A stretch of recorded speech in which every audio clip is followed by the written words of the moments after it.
Okay, let's see. This is a small motorcycle parking area. Yes, there are many motorcycle parked here. The motorcycle is very common in Taiwan.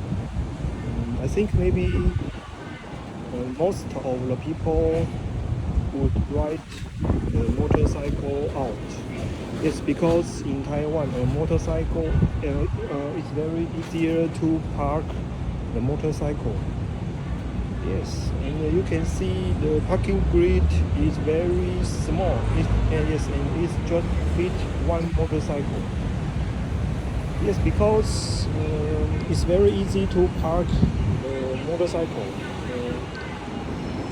If you, especially in Taipei, because in Taipei, if you drive a car out, and usually the parking fees for the cars is very expensive. So people in Taipei always like to ride the motorcycle to anywhere.